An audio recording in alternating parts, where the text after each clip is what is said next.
Welcome to After Party, everyone. It's Monday at 10 p.m., so you know where you're supposed to be, right here. We have a great show tonight. I've been looking forward to interviewing my Breaking Point's colleagues, Krystal and Saagar and Enjeti, two of the most interesting people in this new media revolution period. They have been, I sound like Ketanji Brown Jackson when I say that, period. But really, they are. And we have them here on a big day where Hunter Biden sat down for I can't believe I'm about to say the sentence, 3-hour interview with Andrew Callahan of Channel 5, and of course talked about everything from crack to Rahm Emanuel. So we have Krystal and Saagar to react to that. We also are going to be talking about the cancellation, not just of Stephen Colbert, but actually of The Late Show, period, to quote our favorite Supreme Court justice one more time. But also, it's kind of a cancellation of Stephen Colbert. We'll get into all of that. The show's still going to be on for another year. Don't you worry. All you resistance wine moms out there. I'm going to get into Harry Sisson. I'm going to get into the Coldplay CEO. And then we're going to bring everything home. Hopefully, it'll feel like we're bringing everything home with a little Devil Wears Prada, because they're in production on Devil Wears Prada 2. So we will get into all of that. Now, before we get into Krystal and Saagar reacting to Hunter Biden, they're also going to talk a little bit about updates in the Epstein case. I do just want to say that if you're watching this show right now or listening to this show right now, first of all, thank you. Second of all, you may remember that we opened the very first 60 seconds of this show ever by talking about how Stephen Colbert illustrates the changes in media. We are exactly a month in, 2 hours from now, we'll be exactly a month in to this show's run. And I think we ended late night television. Well done, everyone.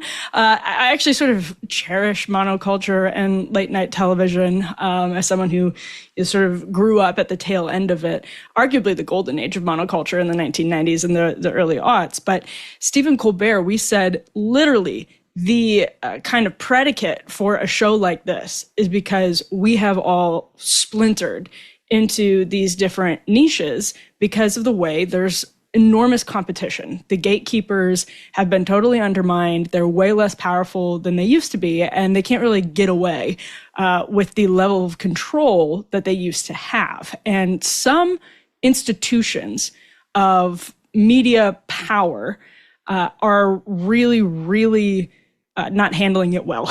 Needless to say, not handling it well. But it's actually worth elaborating on that point, because I always use the juxtaposition or the contrast between Johnny Carson and Stephen Colbert as the best way to explain what's happened to the business and then to the culture. So on the business end, Johnny Carson had to get as much ad revenue as possible by getting as many Americans to tune in night after night. He had 2 or 3 competitors, and then his 4th competitor was a book. People could choose to read a book or, I don't know, listen to a radio show or whatever the hell you guys used to do before cable came along, and actually even before broadcast came along, the networks came along. And so that's what he was competing with. So he had to appeal to as many Americans as possible. So what explains how we go from this era of Johnny Carson just absolutely owning late night television by being not partisan. He was political, but he wasn't partisan. And he was always focused on comedy, to during the Trump era, Stephen Colbert having the highest nightly viewership on average of any of the other late night networks. That doesn't include cable. Obviously, Greg Gutfeld has been doing better than Stephen Colbert for a matter of years now. But on the broadcast side, why would the person who is the most divisive and the most partisan and often the least funny, and I say that, it's an insult, but it's also because he often was not even trying to be funny. He was often trying to lecture everyone in ways that were intentionally unfunny, a far cry. He sort of became what he was parroting on the Colbert Report, which makes it a far cry from what he was doing back then. And he ended up actually being really popular because the best way to get people coming in night after night is to really cultivate a loyal niche following that's predictable for advertisers. It's brand loyalty, and people feel like they're a part of something small. And again, when it's Colbert, I think of resistance wine moms. For him, I think of people who felt like they were at their peak, sort of intellectually, by being the resistance to George W. Bush, by coming to oppose the Iraq War. That's sort of like a moment they're energized by and proud of, and in some cases, rightfully so. But now, as Tulsi Gabbard is revealing, a lot of the things those very people who revered the Stephen Colbert of the Colbert Report are coming to see the man that they put their hopes in, Barack Obama, actually was engaged in some of the very things he told them he would change about the government. And people are weirdly going back to church. Richard Dawkins is calling himself a cultural Christian. Like, the moment has passed by the people who were so energized by the rush of watching Comedy Central at night during the Colbert Report era. And by the way, the Colbert Report is fantastic. Strangers with Candy was fantastic. Deep cut, I know, but I know that there's still some Strangers with Candy fans out there. And it would be great if Colbert would just go back to doing that, because I think actually there's a market for it at the same time. But that's what happened to late night, and it's what happened to culture. It's that by chasing smaller audiences, but more loyal audiences, so very narrow, very loyal audiences, it just changed the content too. And by changing the content, it changed the culture. And some of these institutions, the New York Times is a really good example. Why does the New York Times, the paper of record, rescind that Tom Cotton op-ed in the summer of 2020 that they gave the headline, "Send in the troops to"? Why would you do that? That was the mainstream opinion of a Republican senator. Many people in the country agreed with it. Are you purporting to cover the whole country, or are you purporting to cover Fifth Avenue? Well, in this case, they rescinded it because their staff revolted and their subscribers revolted. And that has nothing to do with late night comedy, except it also has everything to do with late night comedy, which is that these institutions of our monoculture are not used to becoming microculture. And Stephen Colbert became microculture. You cannot manage microculture on a macroculture budget. It does not work. Puck News has since put the lie to this laughable idea that Colbert was canceled because CBS, and The Late Show was canceled because CBS was trying to suck up to Donald Trump. First of all, I think if Trump were like less media obsessed, he would have maybe he would have the I guess, what's the right word, emotional control, to be Don Draper in the elevator when it comes to Stephen Colbert and just say, I don't think about you at all, because he really doesn't have to think about Stephen Colbert. Stephen Colbert lacks so much influence at this point that why would it even matter? Maybe for Trump, somebody who is deeply fixated on media, it matters to him. But overall, this show was losing, according to Puck has reported, was losing $40 million a year. $40 million a year. That is a staggering figure. It has a comparatively small digital footprint relative to other late night properties, which is a huge problem because Fallon is basically now a clip show for YouTube and social media and Instagram and TikTok. So he was obviously struggling enormously. They had a really hard time with advertisers, according to a lot of reporting that has since come out. And there are just all kinds of business reasons. If they wanted to get rid of just Colbert, they would have just gotten rid of Colbert and not the entire, this is the buried lead, not the entire storied, historic franchise, which is what they are doing in this case. It is true that Paramount has a major merger in front of the Trump administration between Skydance. And so there's, I'm sure, some element where they are happy to maybe spin this privately and say, listen, we got rid of your guy. I'm sure they would love that merger to be greased a little bit. But obviously the primary decision here was a financial one specific to this show, which was losing insane amounts of money. And if anything was, I think at this point, hurting the brand. It wasn't funny. And now I've built up to this for too long, but I have your daily Hakeem ready. Obviously, House Minority Leader Hakeem Jeffries, friend of the show. I'm kidding. I refer to him as the unofficial mascot of the show because he's one of our favorite here at After Party. Is one of our favorite examples of the wandering Democrats who are searching for any sense of direction. Now, Hakeem Jeffries posted F3. mourning the loss of Colbert. He says, "Thank you, Stephen Colbert, for your willingness to speak truth to power, staying far from timid and never bending the knee to a wannabe king." Thank you, Stephen Colbert, for your willingness to speak truth to power. This is what I mean by Gen X and probably younger boomers whose memory of Colbert is the rose-colored lens of their 20s and 30s watching Comedy Central at night and feeling that rush of rebellion when you see Stephen Colbert like filleting the Bush administration on your television. I feel like Hakeem Jeffries is pretty representative of that. And actually, Congressman Jeffries even posted this. This is S8. This is just a fun memory of him with his friend Stephen. You famously have quoted Biggie Smalls. Do you have any quick quote for us before we go? Stay far from timid. Only make moves if your heart is in it. And live the phrase, the sky's the limit.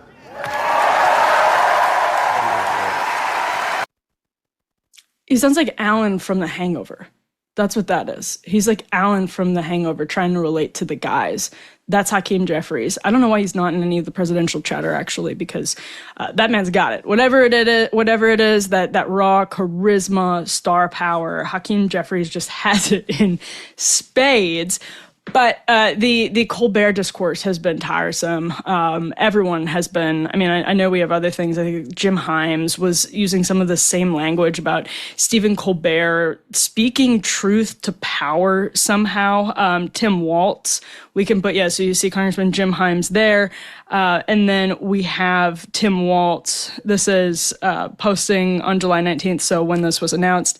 Stephen Colbert is the best in the business. He always told truth to power. It's like they all got the same script, which I'm sure they did get all the same script from some Democratic groups who were putting out talking points on this.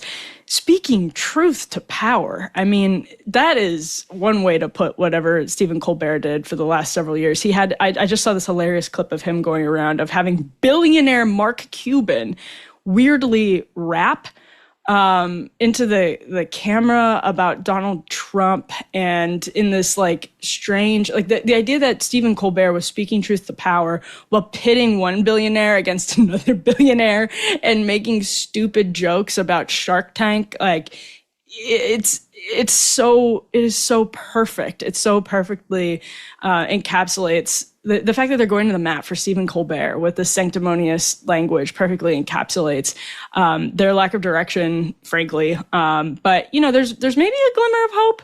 We'll get to this at the end of the show. There's maybe a glimmer of hope, but also still some very dark stuff on their horizon. But I did want to touch on that because it was almost too perfect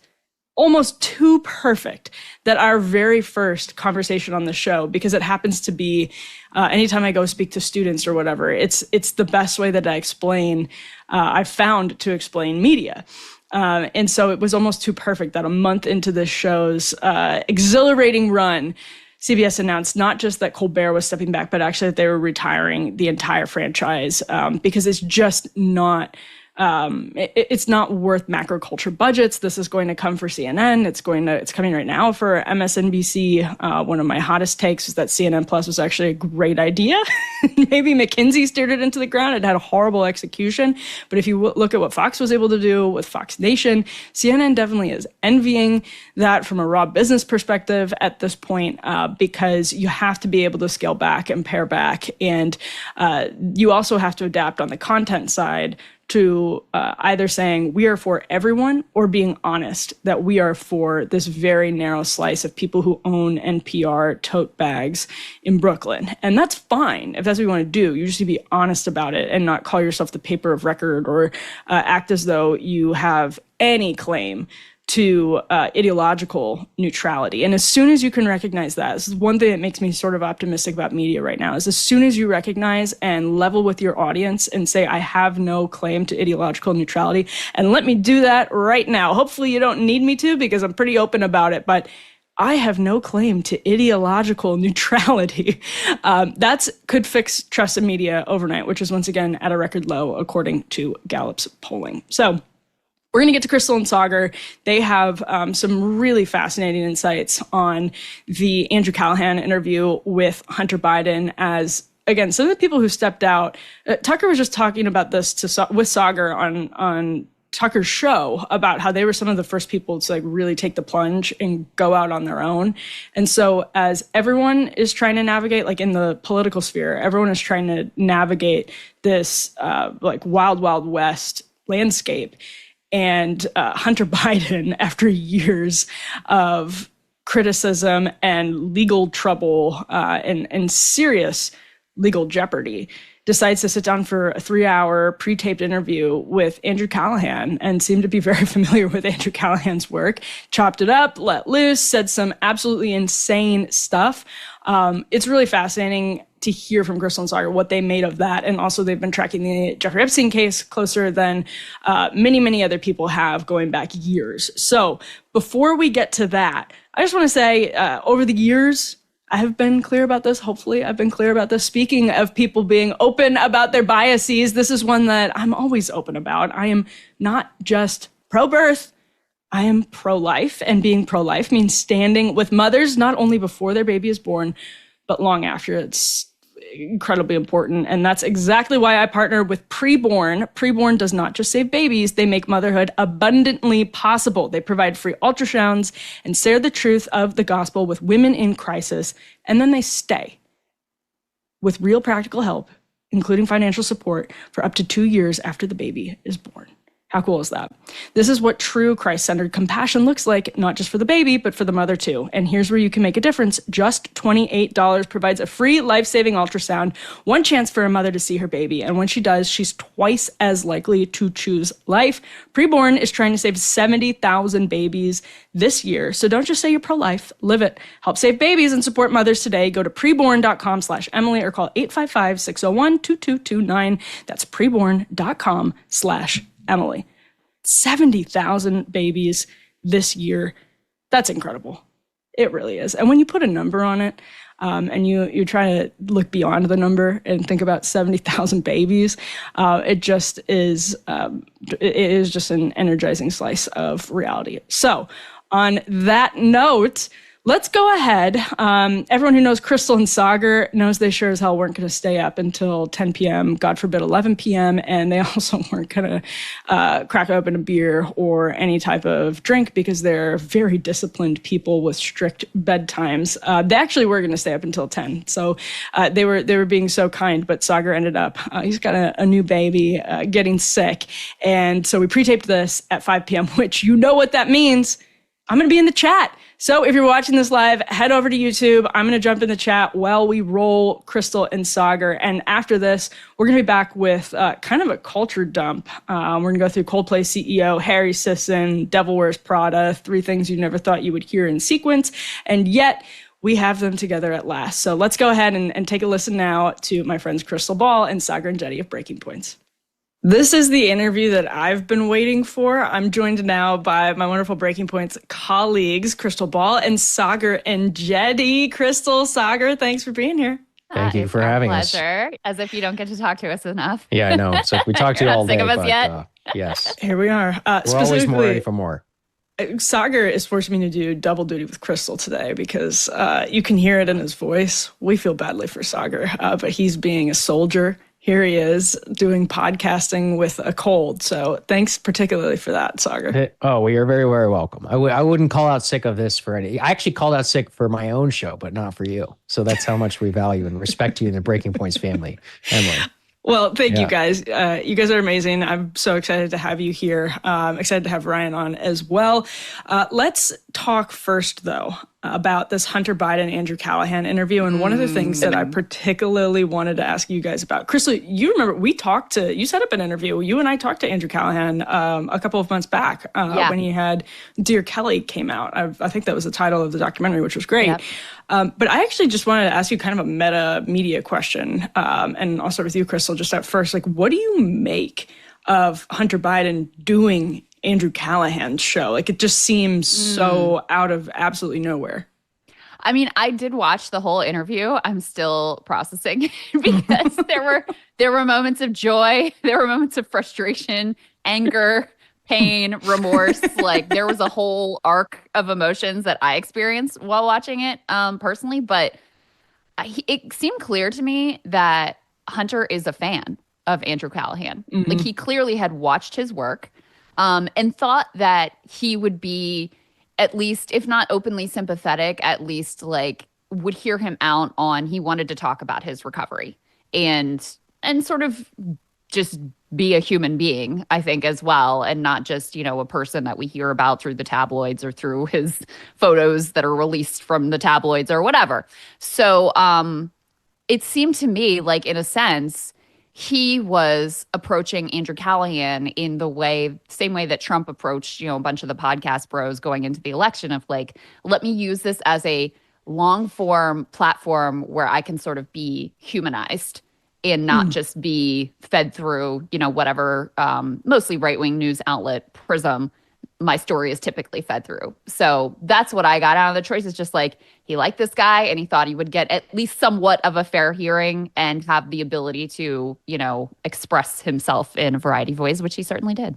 Yeah, I feel like we all had the same reaction when this interview dropped. Like my afternoon just got booked. I know we all watched the whole thing. And so, Saagar, on that note, I just want to ask how you think it went for Hunter Biden. Well, I mean, I don't think this is the kind of the thing is, I don't know, Krystal, I wonder what you think. I think it's kind of connected to people going on places where they don't feel like they're going to be as challenged because, I mean, I don't know how in the news Andrew is, but there's a lot of times where Andrew could have been like, well, man, that's not really what happened. You know, it's like, well, actually, you know, there was a variety of different ways that Hunter was trying to spin things like the actual like news and TikTok of things that happened or asking a follow-up question, let's say, on the claim that actually it's Ambien's fault for why the president was addled during his debate with Donald Trump. I mean, I could think of a million different other times, but I mean, there's a couple of different ways to read it. Like, it's Hunter Unleashed. It's part of like the bitterness tour. And I think it's pretty clear, you know,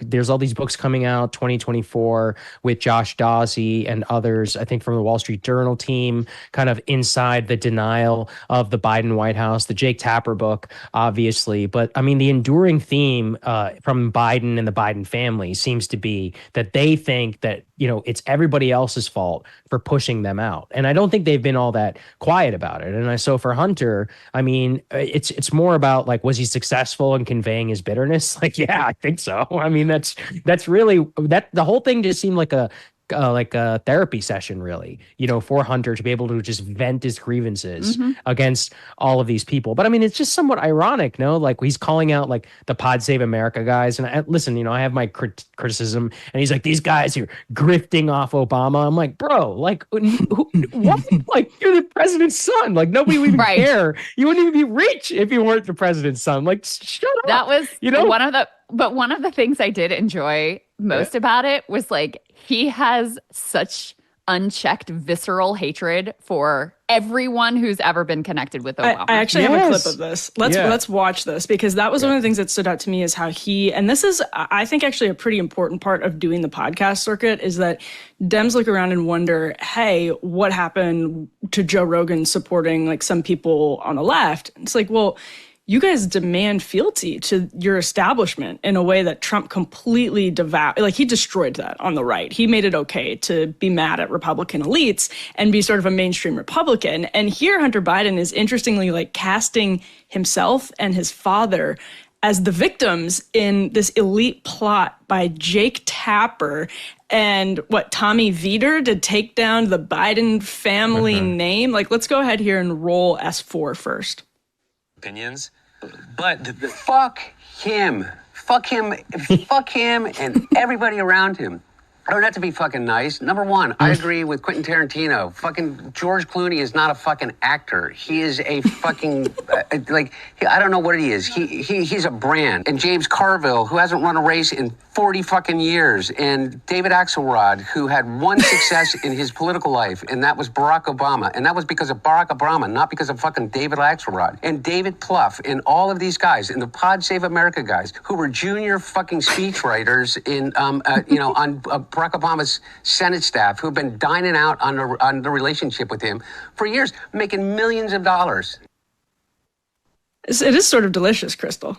Well, and it's very Trumpian. I picked up on the same thing. Yeah. Is like, here you have what is seemingly a preposterous situation, the son of the former president, who, is also the former vice president, who is also a senator for 40 frickin' years, right? You do not get a more Washington elite creature than this person, right? And trying to position himself as somehow against the elites, and all of the Democratic elites are lined up against him. And so, parts of the things that he's saying when he's like, fuck Rahm Emanuel and these people and Anita Dunn and Steve Mayer, you're like, yes, absolutely. Right. But then it's like world upside down, because then those people are in a cabal against Joe Biden, who actually those people propped up. I mean, that very same cabal is the entire reason why he ends up being the 2020 nominee, why everyone closes ranks, and there is no actual Democratic primary. So in some ways, the words land. And then when you think about the broader context, you're like, this is insane. And that's what I mean when I say it's Trumpian, because same thing, like, you're a billionaire. You are the former president of the United States. You have now in your cabinet, like, a dozen different billionaires, et cetera. Like, you are the deep state, you are the establishment. And yet he still wants to paint himself as being this outsider who has this cabal of elite insiders who are against him. So, it's funny because, to be honest with you, Hunter's a very compelling figure in this podcast. So many Democrats suffer from they're measuring every word, and let me not say this, and let me be careful about this person's feelings, and let me not get out over my skis on immigration or whatever hot top button issue. He said whatever the hell he wanted to say. There was no censoring there. I mean, he actually was a very interesting and compelling podcast guest. Mm-hmm. Saagar, what do you think? I totally agree. Personally, my favorite is whenever he was reminiscing about the joys of crack cocaine and almost he started. Didn't want to. But you could see the joy on his face. A man can only talk about that with something that he's ever truly loved. And he also made crack sound MAHA, right? He was like, it's healthier than alcohol. He's crack like, you're burning off all of the impurities. Yeah, it's true. Every crackhead I've ever seen is obviously the most pure individual. That's what the crackheads are notorious for. I could genuinely hear RFK making like a similar point, though. Because didn't he talk one time about how like once he started doing heroin, that's when like his grades got really good? That's true. He was like, it gives you this is actually very common from drug addicts. They're like, I finally felt like my true self. But I mean, with Hunter, the one clip where I was like, man, if he didn't have the baggage, there's something there, was actually him being like, I'm going to invade El Salvador to get back. No, I'm serious. And listen, I mean, look, obviously my political disagreement, view of immigration, all that stuff aside, it was compelling. I thought Krystal was going to do that a couple months ago. Yeah, but it was compelling. I was ready to.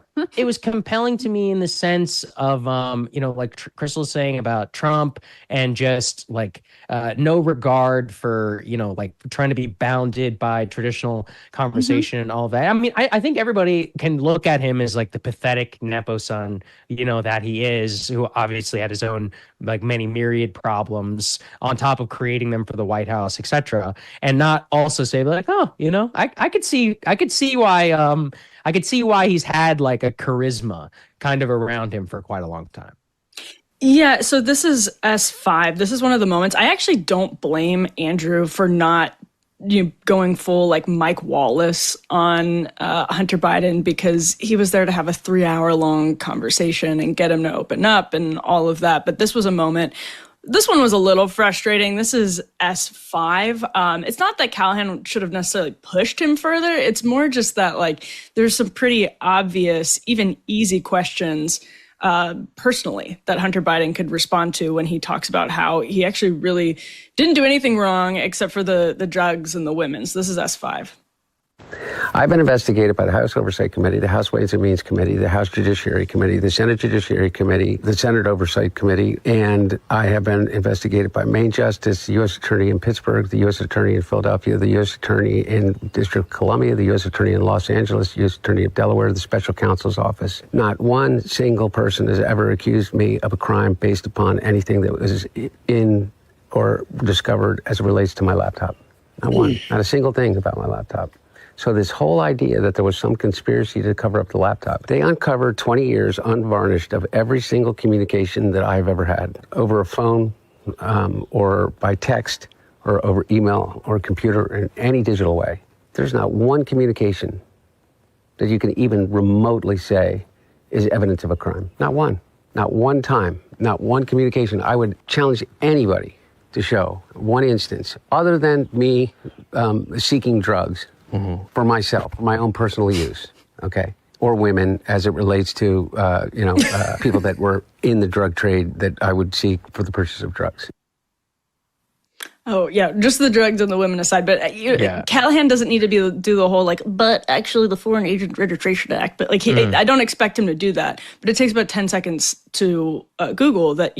From those laptop emails, there were myriad evidence. There was myriad evidence of a FARA violation. And so Saagar, he was an unregistered foreign lobbyist, basically, which is a felony. Look, it seems quaint at this point to redo all of the Hunter stuff. You're right. We've moved on. But my point is just, I think the point, what I would have followed up is Hunter, bro, you literally were pleading guilty. So you can't be sitting here talking about how nobody's ever accused me of a crime, let alone what happened with the tax evasion, with the, obviously trading around on his daddy's name for years as an unregistered foreign lobbyist. What is it? The gun charge. That's the one that they had him dead to rights on, right? In terms of filing all of that. Again, I don't think this is the quote biggest issue, but that kind of gets where, to Krystal's point of Hunter and his narcissism. He's I did nothing wrong. I did absolutely nothing wrong. It's dude, come on. You've been trading off your dad's name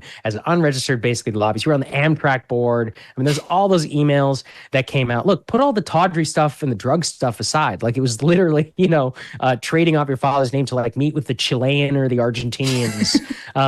It's just cut and dry stuff. But I don't know. For me, I wouldn't have even cared for Andrew pushing back there per se. For me, it was really about the Democratic primary stuff where he was painting this false narrative that again, it's the classic Biden points where he would be look at him. He gave a master class in NATO, during his 2-hour press conference. I was that's not what I remember, but okay. He was virile. Yeah, he was he was so strong. Is that the one where he introduced Zelensky as Yes, Putin? That's what I'm saying. Putin. Yeah. And that's also, masterclass. Why? Right. Yeah, that was the masterclass on NATO. And then he has this bitterness to Nancy Pelosi. And that's just where I would have been okay, yes. Well, hold on. And they'd be yeah, he's old. He got fucking old. Okay. But 81 years old, 81 million votes. I was well, okay, but there's some parsing in here for stuff to be done. So that would be more my, journalistic critique, I guess, if you will, is that he really let him get away with a lot of alternative history, not even enough on himself, which to me is the least relevant part, but about Biden himself. Because clearly what comes through is this is what Biden and the Biden family, this is what they believe. This clearly is their narrative for 2024. And I think that's really damaging considering the Dem autopsy. We're going to talk about this tomorrow on Breaking Points, but they're literally ignoring Joe Biden's age in the Democratic autopsy. I that's insane to me. That's literally insane. And I think that's a good point from Saagar because look, Hunter, in fairness, he's not running for office. He's not seeking a position of power. So it does create a different, I don't feel like you have the same responsibility when at this point he's a but the questions about, okay, well, what happened under your father's administration when this is still a very much active question of who was involved of an age-related cover-up and what was the reality of his functioning, that there's a little bit more of a pressing public interest in trying to seek answers from someone who was very clearly in a position to know. And so basically, his line was that he knows exactly why his dad had such a poor debate. It's because he'd flown around the world and he's, here, let's, Krystal, I have the clip. I'll just have that? Roll Okay. Yeah. So this is, let's roll S3, the Ambien clip. And it was that one debate that caused the full backslide. Yeah, and I'll tell you what, I know exactly what happened in that debate. He flew around the world, basically, the mileage that he could have flown around the world 3 times. Yeah. He's 81 years old. He's tired as shit. They give him Ambien to be able to sleep. He gets up on the stage, and he looks like he's a deer in the headlights. And it feeds into every fucking story that anybody wants to tell. And Jake Tapper with literally how many anonymous sources. If this was a conspiracy, Andrew, you know this, somehow the entirety of a White House in which you literally living on top of each other has kept their mouth shut about, what? And what's conspiracy? Yeah. That Joe Biden got old? Yeah, he got old. He got old before our eyes. And that's to me where he's like, he got old before our eyes. It's like, okay, but what does that mean? Right, exactly. You know, yes. I mean, not to be to be ageist, because this happens at different ages and different rates of speed for different people. But yeah, it was a very noticeable decline. So what specifically did you experience there that leads you to say that? So yeah, he tries to position it as almost like, you know, as deeply unfair. The other part, of course, is the fact that Joe Biden was the reason Nancy Pelosi and the others pushed him out, because he was getting destroyed in the polls. Yeah. He was set to, I mean, obviously Kamala lost too, but he was set to lose like New Jersey, Virginia, Colorado, New Mexico. I mean, it was set to be an absolute and complete Democratic bloodbath, which is why they moved on him. And that part of the story also was completely left out, because he wants to frame it as, and listen, this is a son, it's his dad. I kind of get it in a sense, but he wants to frame it as this sort of like elite chess move against Biden. And on one level it was, but the reason the chess move was made is because the American people had rendered their verdict. This man cannot be president again. He is too old. He is not up to the job today, let alone 4 years from now. And that part of the story, that there was an overwhelming consensus among the American people, including among the Democratic Party electorate, that this was not the direction to go in, that's completely left out of the Hunter Biden narrative here. Yeah, you know, actually, Alex Thompson on this show like a month ago said one of the things he was reporting out after Zohran Mamdani won in New York was that there's something in voters' minds that weighs on them about the Biden cover-up that makes a Cuomo figure like seem especially detestable. And Saagar, I want to get your response to this post from Sam Stein. This is F1. This is like amazing revisionist history from Hunter, like next level, almost like award-worthy. He notes that Biden returned from his trip to Europe on the 14th of June, then went to Camp David. We remember this, right? He was at Camp David for a week. He got there on the 20th. The debate was on the 27th. And Sam says, how much Ambien did they give him? Yeah.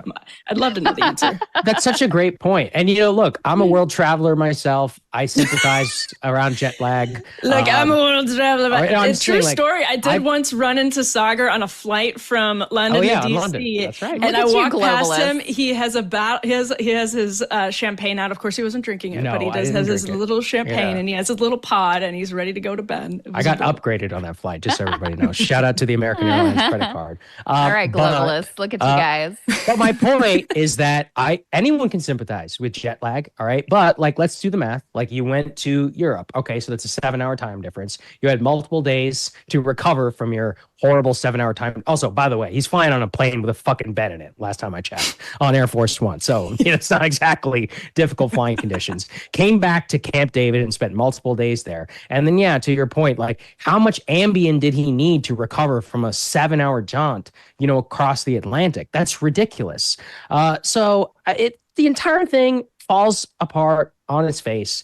They continue to try and paint him as like this strong guy who just had a bad night, when he literally melted in front of our eyes for years up until that point. And it just so happened to confirm what basically either was a quote conspiracy, or actually it's not even fair to say it was conspiracy, because the vast majority of the American people, including Democrats, always said that he was way too old, that he shouldn't run. It was really only the media and like high level Democratic elites who were like, no, he's sharp as a tack in a lot of these meetings. And so, you know, to that point around Cuomo and everything, I have been wondering this, you know, for the future of the Democratic primary. I do think it's going to be really important for voters to establish their trust, for politicians to be able to establish their trust with voters.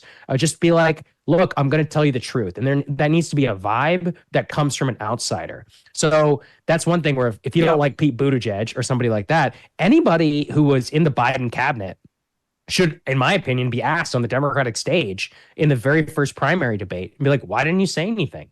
Or, you know, were you ever uncomfortable with this other point? What was your assessment of the president's aide? It's going to put them in a very, very tricky position. And you really have to be somebody who was very courageous in retrospect. Was it Julian Castro or his brother? I forget. I think it was Julian on the stage who called out Biden's age, and he was vilified for it at the time. No, that was heroic, actually. Like, you're actually trying to tell the truth.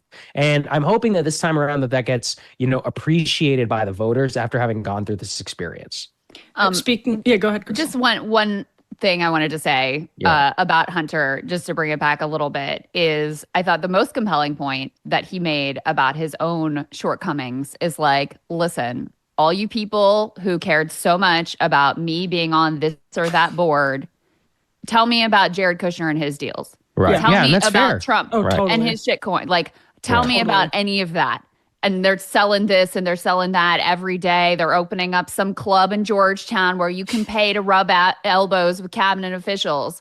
And you want to pretend like you're so worried about corruption. And that, I think, is a completely fair point. Doesn't let, the Bidens off the hook for their, basically like soft corruption trading on the family name, something we certainly covered. But it pales in comparison to the way that the Trump family truly uses the presidency for, their own power, but explicitly how much of Trump's net worth is just at this point, has come as a result of just Trump 2.0 and his dalliances in, crypto and his shitcoin and all of this sort of stuff. So I did think that was a pretty fair point to make at this point. Totally his fair. exploits look Pollyannish compared to what is happening in front of our eyes now. It's also something, interestingly enough, that kind of skated on the podcast circuit this time last year. And that's the segue into the other thing I wanted to talk to you guys about. You guys have been covering the Epstein case more closely than so very many other outlets. And from, when it first started to creep into the conversation. And that, I think, is probably going to make it harder for Trump in general to keep getting away among like the 30% of independents in the country, among that group. I mean, not talking about the Trump base, but among the 30% of independents who actually really do care about corruption and liked him because he was anti-establishment. So the question I'm going to pose to both of you after watching this Hakeem Jeffries clip is basically, can Democrats capitalize on this politically? You guys have both done amazing stuff on the substance and the substantive issues of justice that are involved here, and people can go watch that. But let's stick on the politics and roll S6 here of Hakeem Jeffries. Why are Democrats just looking at this and pushing for this right now and not really during the Biden administration? I support transparency in terms of the American people. The far right, Donald Trump, right-wing conspiracy theorists and others are the ones who have put this Jeffrey Epstein thing in the public domain. Let's be clear about that. No one looking at the facts disputes that. This isn't anything that any of us as House Democrats have been focused on ever in terms of trying to fan the flames of what may or may not happen. But once it has broken into the public domain, and there's a clear desire on behalf of the American people to get more information, then the right thing to do is to present the facts and the evidence to the American people. Okay, so this guy, I refer to him as the unofficial mascot of the show because I'll often feature segments of Hakeem Jeffries doing just hilarious things, stupid things. He's just so bad at politics for someone who is now the House Minority Leader. Ro Khanna, the three of us talk to him regularly. Ro Khanna has a bill with Thomas Massie that there should be pressure put on Republicans to vote on. And I'm curious to get both of your takes on that. But him saying Democrats had nothing to do with this. Democrats no wanted interest nothing in this. Yeah. It's like, Right. that's an indictment of you if that's true. Like, what Why the is he heck? saying that?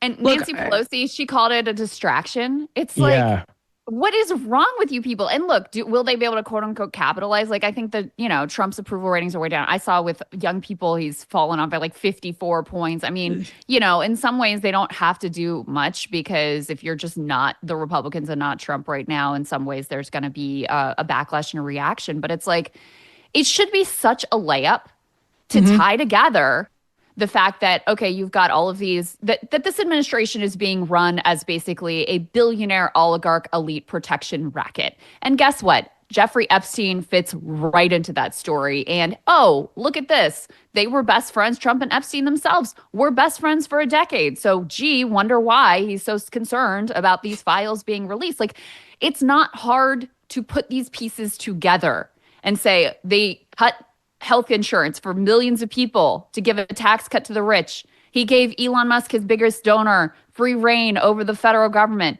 and gutted all these programs that are critical for working class people.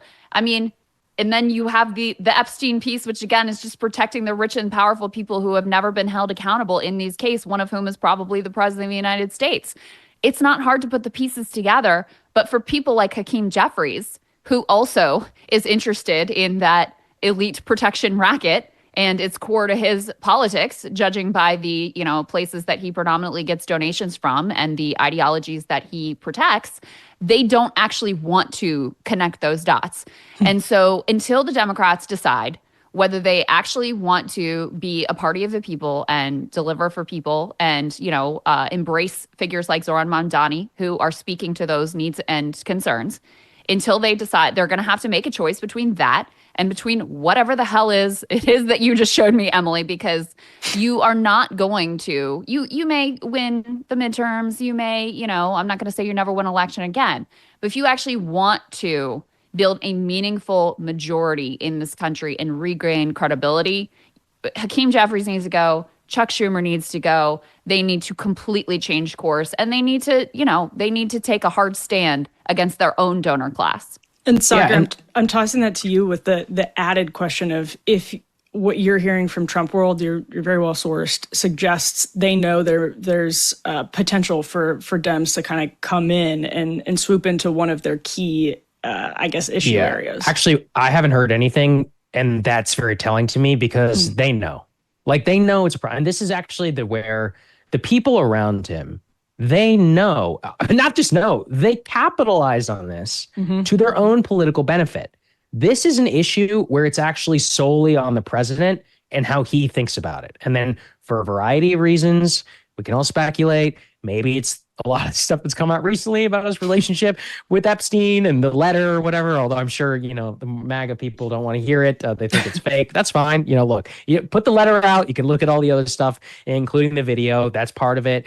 It could be just, intelligence connections, either to Israel, to the United States, or various different foreign governments. But for some reason, Trump himself has seized as to where he wants to be. And I have not really heard a lot of, quote, reach out or whatever from that community around him because they don't have anything. There's no spin here.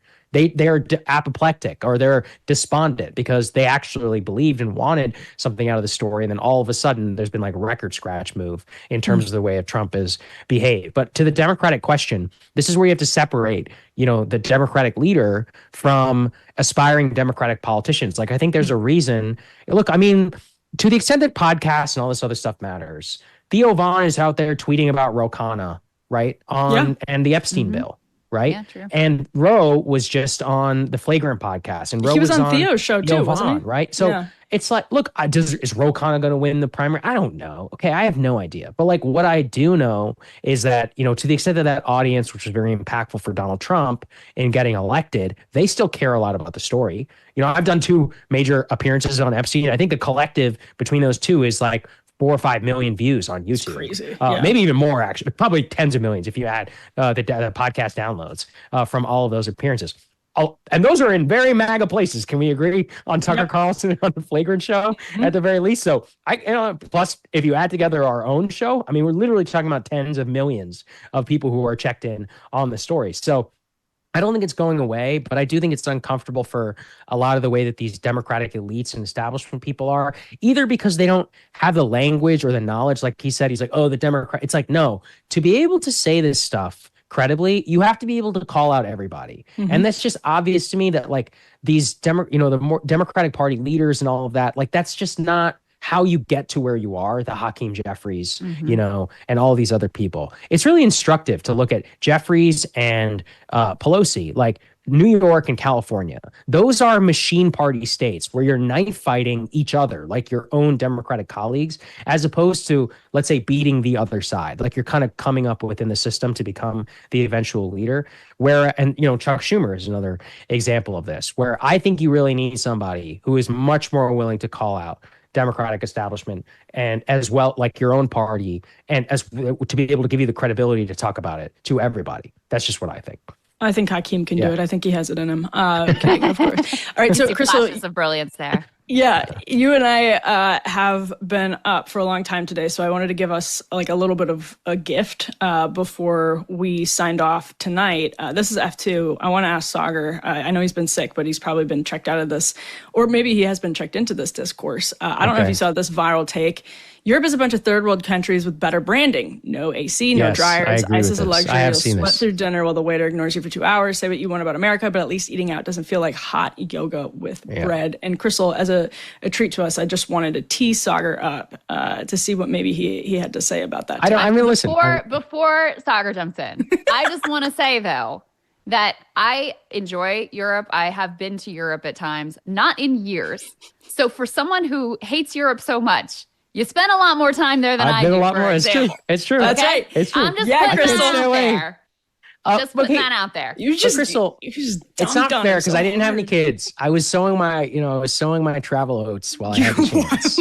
I haven't been on a plane. My frequent flyer. World's a big place, Saagar. There's a lot of places in the world other than Europe.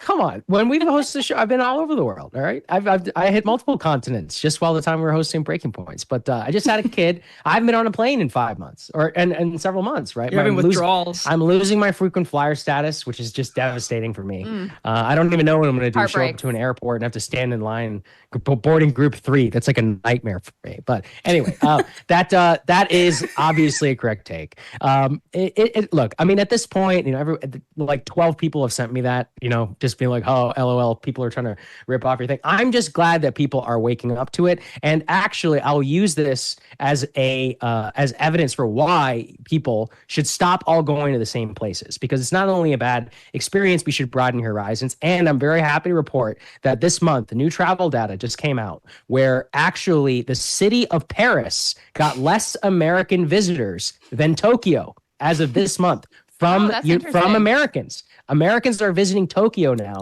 more than the city of Paris. The new travel data just came out. Yeah, and the reason why I'm happy is that all of those horrible things you experienced in Europe, you don't have to experience that in Japan. And by the way, if you go to Japan, you'll actually see something interesting. Not only you'll eat better food, you get to see some cool stuff. You're not just going to take photos with the same bunch of Chinese tourists in Venice who are all like blocking your thing, or with a bunch of grandmas and their cruise ship signs when you're like walking around the Sistine Chapel and you're all like crushed together. You can actually go and you can see some cool and some interesting stuff. So I would hope that this is an opportunity for people to broaden their horizons. And actually, one of the coolest things that's happened to travel in America today is that we have massive numbers of direct flights to Asia. We just have a new flight that just opened. If I didn't have a kid, I'd be on this flight from New York to Greenland. Actually, there's a new Greenland flight. Direct flight that will be running, which will replace the current Icelandic Yeah, that's right. Me and Usha Vance will be the only 2 Indians on that flight. So use the anti-Europe stuff to broaden your horizons and to go see the rest of the world. Krystal, any final thoughts? I think that sums it up. Yeah. He tied that up with a bow really nicely. Saagar, go to bed. Both of you, thanks so much for being here. Check out Krystal, Kyle, and Friends, and also The Realignment. Of course, you have to check out Breaking Points, because why not? Both of you, really appreciate it. I was so excited about this. Thanks for being here. Thanks, Em. Okay, lots of thoughts on that. But first, let me tell you a story about a guy named Leo Grillo. While on a road trip, Leo came across a Doberman, and this dog was severely underweight and clearly in trouble. Leo rescued that Doberman and named him Delta. Fun fact, the whole Breaking Points crew, everyone's a dog person. Sadly, in this case, Delta was just one of many animals that needed help, which inspired Leo to start Delta Rescue, the largest no-kill, care-for-life animal sanctuary in the world. They've rescued thousands of dogs, cats, and horses from the wilderness, and they provide their animals with shelter, love, safety, and a home. This dedication and everlasting love to animals is Leo's mission and legacy. Delta Rescue relies solely on contributions from people like us. And if you want caring for these animals to be part of your legacy, speak with your estate planner, because there are tax-saving estate planning benefits too. You can grow your estate while letting your love for animals live well into the future. Check out the estate planning tab on their website to learn more and speak with an advisor. We call a dog man's best friend for a reason. You can help those who need it most, so please visit deltarescue.org today to learn more. That's deltarescue.org. Now, actually, while we're mentioning it, not only is the whole Breaking Points family dog friendly, but Krystal and Saagar both have rescues. I will have to be reminded if Ryan's dog is a rescue. I think that's the case. I think maybe his cat as well. But all that is to say, what a wonderful cause and a perfectly timed ad for Krystal and Saagar. Hope you guys all enjoyed that interview. I was having a lot of fun in the chat. I was actually probably having too much fun in the chat. But in the meanwhile, podcasters have been wildin' today. Let me tell you, Harry Sisson was recently on the Adam Friedland show. I mean, just incredible stuff. I want to get to that in a moment. But actually, as that interview was airing, Alex Jones went on an emergency Tim Dillon broadcast. Like, actually super rude of Tim to, crib into our time here on After Party. I'm kidding. Of course, Tim is fantastic. But let me just share this. Here's a little bit. They talked about Epstein, and since we were just covering that with Krystal and Saagar, I thought it would be appropriate to update everyone here. I'm not going to name names. And so, but you nailed it when you brought up. I'm watching this for the first time, by the way. I haven't had a got chance. time here. We have all the time in the world. I just want to add, when Bondi said we have 10,000 hours of video, she said we have 10,000 hours of video. I had dinner last week with the vice president. He told... Okay, pause. Tim Dillon had dinner last week with the vice president. Me that was commercial pornography. They do not have videos of any powerful person in a compromising position. That's the party line that they're going with. If that's the case, why would Pam Bondi call it evidence? Why would she say it's evidence? She's not an idiot. She's the attorney general. Why would she say she has files on her desk if none of these implicated anybody? It just feels like they're covering something for sure. Okay, so one of the things we've heard from Alex Jones in recent days on the Epstein case is that he believes to some extent there's a setup. That essentially people in the intelligence community have set up the Donald Trump and the Trump administration. Or another theory that Jones floated is this idea that Trump actually has been using whatever is in the government's files to control the intelligence community because he's able to wield the information in that way. But the real news right there, obviously we paused the video, and again, I was watching that for the first time, is Tim Dillon saying Vance told him last week at a private dinner, quote, they do not have any videos of a powerful person in a compromising position. So more on that to come, I'm sure.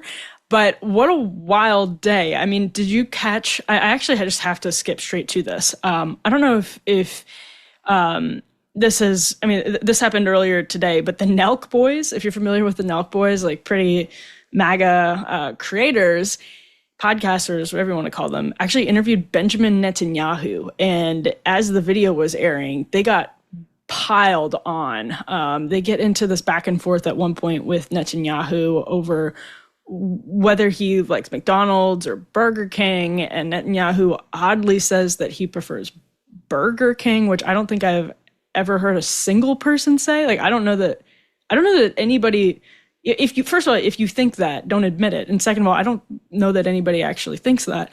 But after they finished with Netanyahu, they brought, I think at one point they brought like Nick Fuentes into the stream, and then they brought, Hassan Piker and Adam Friedland into the stream, and it was utter chaos. So I'll play this now. It's an advantage for them. And they're using you guys. They're using you guys to look good. Hassan, bro. Why does anybody, Hassan? Sorry, I don't mean to cut you off. Hassan, anyone goes on a podcast to promote whatever they're doing. Yeah, but they're not. But Benjamin Netanyahu's not promoting a book, dog. He's promoting a genocide. Bro, that's the point. We have O.J. Simpson on. We have Andrew Tate on. It's the same Adam Friedland. None of those things. You do realize that, like, they don't match. No, this is the one instance. This is the one instance where it's the worst guess you could have, because these guys are bad people. But just pausing for a second to note that this, again, like pure, utter, unadulterated chaos is happening, like, just shortly after those two dudes interviewed the prime minister of Israel, who is currently engaged in a hot conflict and at the center of geopolitics. And shortly after that, these guys I mean, I'm just saying that to underscore. I mean, we started this show talking about Colbert, just to underscore, like, if you had tried to explain this to somebody in 1995, you wouldn't even have a frame of reference, and you wouldn't have been able to write science fiction that reflected what we're seeing. You're talking about is the worst person. It's the most hated man on the planet. Wait, I take that back. You could have written Idiocracy. I guess that's true. It was probably like 2000, 1999, 2001, 2002, whatever. Hassan, we agree, but also if we're going to do it, then who's not going to do it? I'm going to hook your ass up. I said BB to that guy Yossi, who's your Mossad handler, and Aaron said, "Who's that?" He didn't know that. He didn't know that he's named BB. That's protecting. It's an advantage for them. It's just sheer chaos. But that's the level of access. I mean, if you're Benjamin Netanyahu in the middle of a war and in the middle of potentially peace negotiations, the stakes of giving an interview to influencers cannot be overstated at all. And so all of the people involved in a decision like that greenlit Netanyahu sitting down with the Nelk boys. And the Nelk boys have since basically been giving a decent amount of credit to their critics, and sort of granting some of the very harsh criticisms that Hassan and Adam had, and said, they're going to talk to the other side after all of this. But what a surreal, I mean, Idiocracy, more than anything, it's kind of a left-coded movie, but more than anything, I feel like it's actually a media criticism, a tech criticism. It's science fiction, and that's a weird way to look at Idiocracy because it's basically like a comedy. I don't think it's like brilliant or anything, but it's prescient at making a really obvious prediction, which is that some of these technologies are just going to sap the mental functions that we are accustomed to. And Mary Harrington, who writes a lot for Unheard, had a really good, very long essay in First Things just over the last couple of days about going back to the printing press. And yes, this is a conversation both about the Nelk boys and the printing press. Another unexpected moment here on After Party. But if you go back to pre-literate human times and think about how the printing press itself changed our brains, reshaped the way that we think about the world. And then you go fast forward to like a Marshall McLuhan 100 years ago, who's talking and gives that maxim that's often reduced, that the medium is the message. What he was talking about is not like the message changes, the style of the message changes from medium to medium. What he's talking about is actually the substance of the message changes because of the medium. So, for example, if you have the luxury of writing down words in a book that's going to be read by everyone, not just people who have gone to the highest levels of academia or gone through the highest levels of academia, then you're going to write something different than if it did. And like the substance, it's not just going to be about the style. You're going to actually decide what to express in a different way if you're writing something out, as opposed to if you are speaking it. It changes the audience, it changes the style, and that in and of itself changes the substance. And here you have Netanyahu in the middle of a war talking about McDonald's versus Burger King, and that is just not something that would ever have happened decades ago within the lifetimes of people who are living right now, within Netanyahu's lifetime, obviously. And so it is well worth pausing, I think, to just consider that for a moment. And speaking of people who are trying to use these new platforms to like adapt their messaging to these new platforms, again, not just the style, but the messaging itself.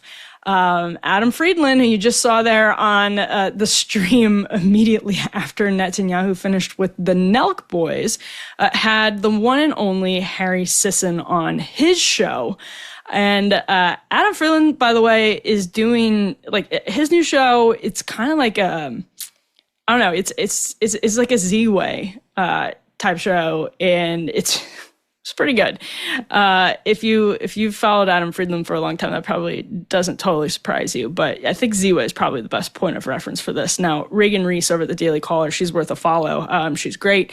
She flagged this moment in Harry Sisson, who's this Dem influencer, was a big Biden booster, and is very much seen as like kind of an establishment shill, rightfully so, for the Democratic Party, and often gets mocked by the right as an example of why the left is struggling immensely with men. Like, where is that sort of Joe Rogan voter? Where has that person gone? And are you going to recapture them with Harry Sisson? Well, this interview with Adam Friedland actually is interesting because Sisson is trying to be sort of a laid-back bro and reinvigorate the Democratic brand. And boy, he runs into a little bit of a brick wall. I think we're already finding it out a little bit. Like Trump, over time. you mean? Yeah, Trump yeah. you think Trump?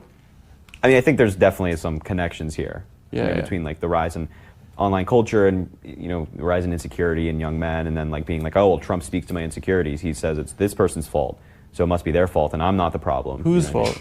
Well, Trump picks on like a variety of people. He picks on immigrants. He picks on women. I mean, he blames a lot of these things on all these groups. And a lot of these young men will feel like it's not me. I'm not the problem. It's not my fault that I don't go out to parties and get girls. It's the immigrants who are taking my job. Some dumb shit. The immigrants are going to the parties? Yeah. That's right. Really? The is that what's going on over there? That's what Trump is saying. You got the MS-13 at NYU? No, we don't have MS-13 at NYU. They're doing freak-offs with your girls? We got to get our women back. We got to send them over to Bukaka so we can get our girls. You're going down the alt-right pipeline right now. Don't do that. You were the one that was saying this is happening. No, it's what Trump is saying is happening. You got to pull yourself out. Trump is saying that MS-13 is getting too much pussy up here? Trump is not saying. Okay, so Sisson goes into full camp counselor mode, RA mode, is like, bro, you're going down the alt-right pipeline now. Just say no to the alt-right pipeline. He's like wearing his Dare shirt and telling Adam Friedland, who's obviously joking, but Sisson doesn't want to be, doesn't want to look like he's a part of anything, God forbid, that could possibly be funny, because that would be bad. Here's actually another example that's probably worth playing. He even got a hug from Livy. Who Answer the fucking question. What was the question again? Dude, this is why Kamala lost. Because you won't answer a question straight up. You're right. Do you think Baby Gronk is the new Riz King? He even got a hug from Livy. Just answer the question. I'm sorry, dude. I don't know what you want me to say. Why do you refuse to answer the question? What do you want me to say to that? It's not that hard. What do you want me to say to that? Okay, I'm just stopping here because Adam is the new Stephen Colbert. That is abundantly clear, and it costs the network like probably a 100th of the money. No, probably, I don't even know that he has like a network. He may or may not, but like whatever it costs Adam Friedland to do the show, it probably could fund one private jet trip for Stephen Colbert. That's what we're talking about here. That is macro culture versus micro culture, and that's Stephen Colbert trying to do a lesser, older, tamer, lamer version of what Friedland is doing now, trying to keep reliving the Colbert glory days for an audience who also thinks it's cool to relive the Colbert glory days, but he's trying to do it on a macro culture budget, which does not work anymore because Adam Friedland is just as capable of doing like something that's relatively, that's like tailored to a niche, is edgy, and doesn't cost like half. No, it doesn't cost like half of 1% of what it costs for Colbert. And no, I absolutely cannot do math. I have no interest in doing math at any point. But this is such a perfect, I didn't even mean to play this clip for this. This clip was supposed to illustrate how, just like how completely cooked Dems are with Hunter Biden and Harry Sisson going out there. Now, at the same time, there was, you may have seen this, James Tallarico went on Rogan, and Rogan seems to really like him. Tallarico is a Texas House Democrat who sort of went really viral for being a Christian, like anti-Trump guy. And I have a lot of things to say about his answer on abortion. Quote, so this idea that to be a Christian means you have to be anti-gay and anti-abortion, there really is no historical, theological, or biblical basis for that opinion. I don't think you actually need historical, theological, or biblical basis for that opinion, I would encourage everybody to read their Christopher Hitchens, that famous right-wing televangelist Christopher Hitchens, who had, I think, one of the most challenging perspectives on abortion. I linked it on my feed, but it's an interview with Crisis Magazine. Is probably one of the better expressions that Hitchens had of his argument on this. And then I would also encourage everybody to go ahead and read Dominion by Tom Holland. We were actually talking about this in the live chat tonight. One of the, if not the most important book of the 21st century, where Holland talks about the Western impulse to protect the weak and the vulnerable being inextricably intertwined with Christianity. And, I think Tallarico, the right is wrong to dismiss him as another Beto O'Rourke, as someone who's just a, kind of run-of-the-mill red state Dem who'll be a flash in the pan. He's clearly literate in scripture, and Rogan was really impressed with him, and that, I think, takes a lot. So that's super easy for Rogan to be like, hey, man, you should run for president, or like, I'll be watching you. He's someone who wants to see that you actually are against the political establishment and you're kind of out of the mold of one party or the other. And people right now are looking for something. They feel totally untethered from a moral foundation. They're uncertain about what to believe. That problem is actually only going to get worse. So I would say that the right should take this guy pretty seriously because when people are, we mentioned this earlier in the episode, when people are starting to, for example, go back to church in not insignificant numbers, when people are looking for purpose and meaning post-COVID, and they like the idea of the sacred or the enchanted, as is the debate that's raging on the Christian right now. It's obvious, sort of like we have a story, I think we could put this up, that piqued my interest about Etsy witches. I feel like I'm Trump right now doing a weave. Like we started with the Nelk Boys, and here we're talking about Etsy witches, which I think we'll get up on the screen in just a bit. But basically, this is a Wall Street Journal article from last week. Headline: Etsy witches charge for jobs. Sunshine and Nix wins. Business is booming. But the part that we were focused on for our purposes, it's a funny headline, but Etsy witches are all the rage over on Etsy. And I think Etsy was like, it sounded like they weren't super happy with this Wall Street Journal story. But the point is, this stuff is real, obviously. The enchantment debate on the right is a very interesting one. The Christian right is a very interesting one. It's about how we've sort of taken the mystery and the sacredness out of life. Rod Dreher's new book on this is worth reading. It is very interesting.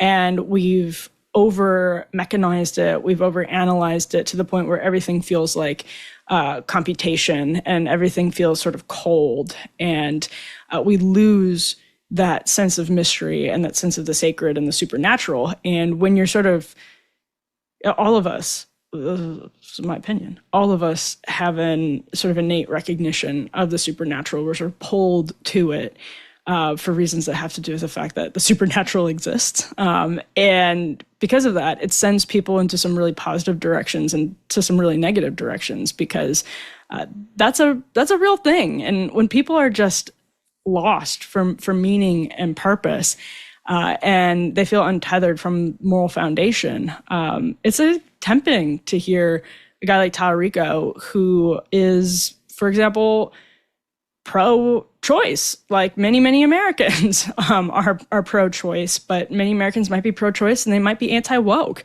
and they might be sick of Dems being Minority Leader Hakeem Jeffries, God forbid.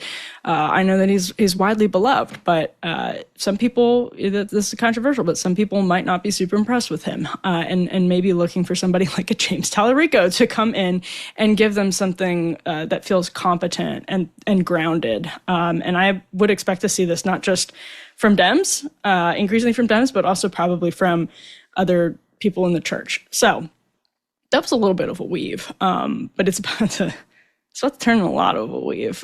This caught my eye too. Etsy witches, of course, but also Devil Wears Prada 2 is in production. Anne Hathaway apparently is on TikTok and posted this video that just if you're seeing this on your screen right now, she's in the cerulean sweater. She is in the cerulean sweater. The reason I want to talk about this, and the reason that it actually, in a weird way, is part of the same theme that we're coming down on right now. I read that book when I was young, like too young to be reading that book, before the movie came out. And that book is about the striver archetype. That book was about people finding purpose in careerism, which basically died on the day that the COVID emergency was declared.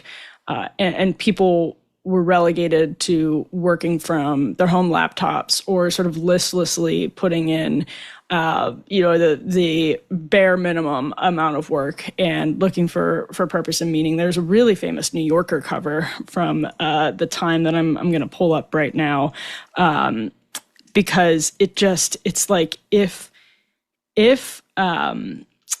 Anne Hathaway's Devil Wears Prada character were living through COVID, it might have actually looked something like this. So you'll remember this cover probably. You had this woman. It's so sad. If you're listening to this, I'll describe it a bit if you don't remember it. But this woman, her apartment is an absolute mess. She's got a little cat, a couple cats in a carrier, bag of Cheetos, sodas and masks and rubber gloves. And she's dressed up on her torso, dressed down on her legs, drinking a martini, looking straight into a laptop for what appears as empty pill bottles, Chinese takeout, very much alone in a dirty apartment, and doing a Zoom happy hour for COVID times. And I think that just put into such stark relief exactly what we were taught to strive for. Like, what is all of this about? I think that just put it all into stark relief during COVID. And so that's why I'm really curious how Devil Wears Prada 2 hits.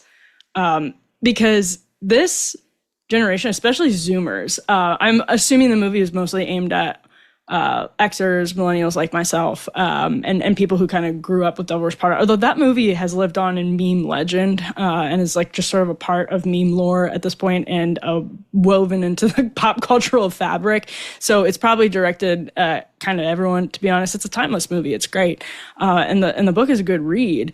But that book was about sacrificing the sort of typical, I don't know, what do you even say? Like the typical female, the track, right? The track to marriage and motherhood on the altar of your career. And no matter how tough that career was, you had to sort of be true to yourself. You had to do what was best for you. But that wouldn't always mean putting your personal life first. Sometimes it all falls apart because you prioritize your career, and there are ways that all works out in the end. And you go into much more depth about Devil Wears Prada than we have time for right now. But it's true, like that movie.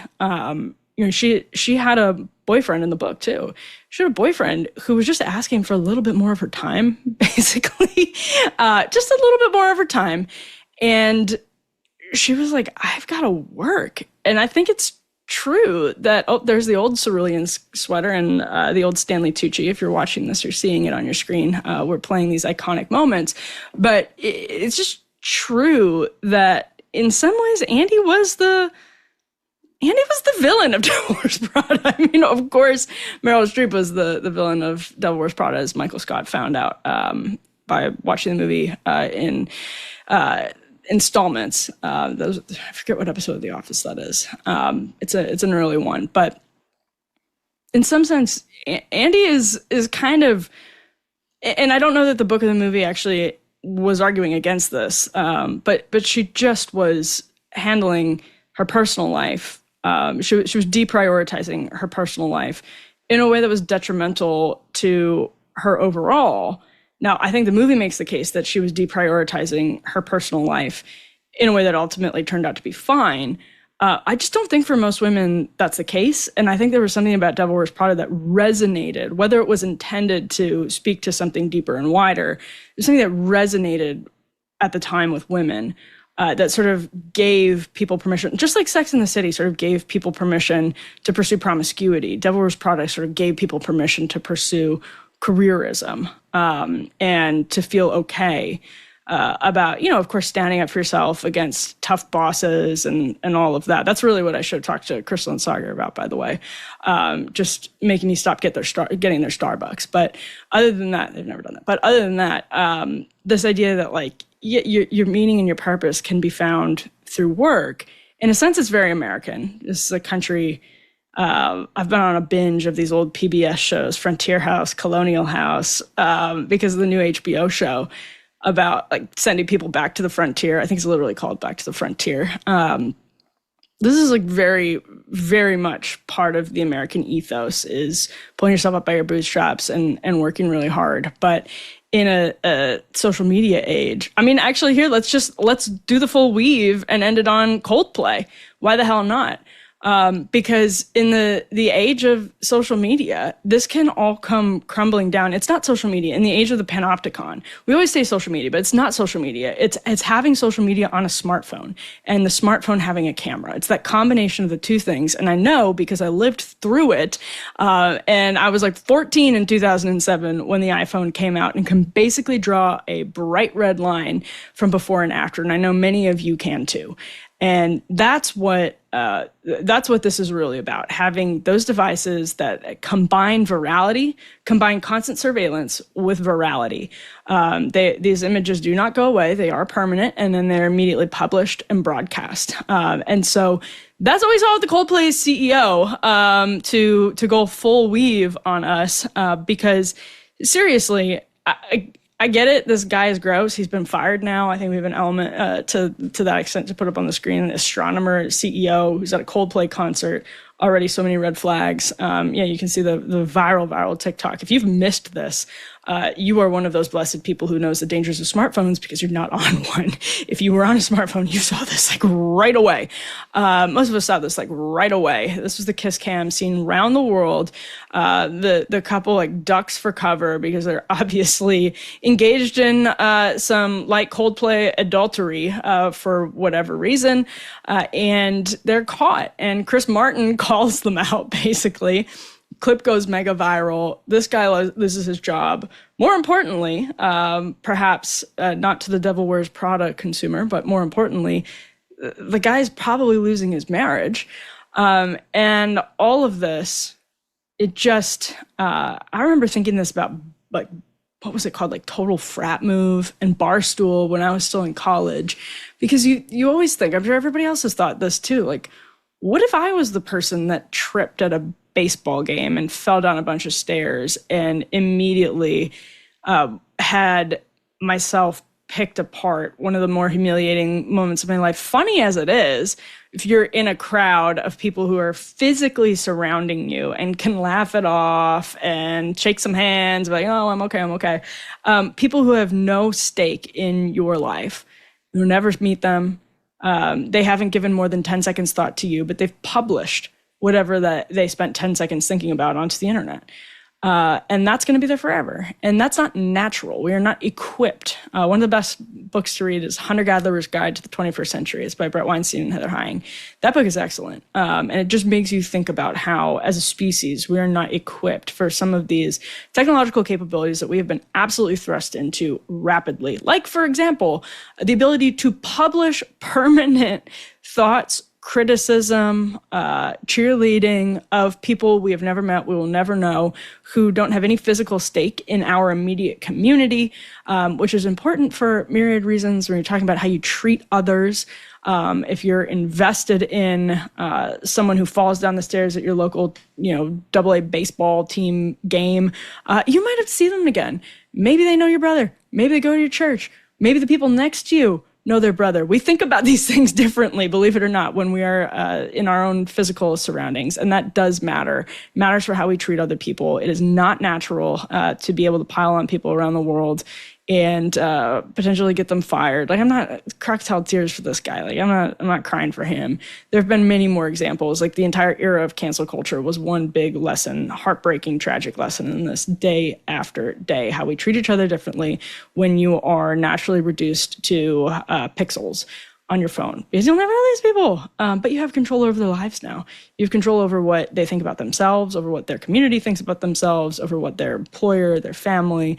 You have control over that, and you'll never meet them. And we just have not been trained to act accordingly. It's kind of like how we were talking about this earlier in the show, these macro culture institutions of the monoculture, they still think they still act like they're talking to a third of the country every single night, if it's late night or if it's the New York Times or whatever, but they're really talking to this very, very narrow slice because they haven't adjusted to the technology or the technological changes. And I think that's what's happening to us constantly, day in and day out. And I guess that's how you get the Prime Minister of Israel talking about Burger King on the Nauk Boys in the middle of a war.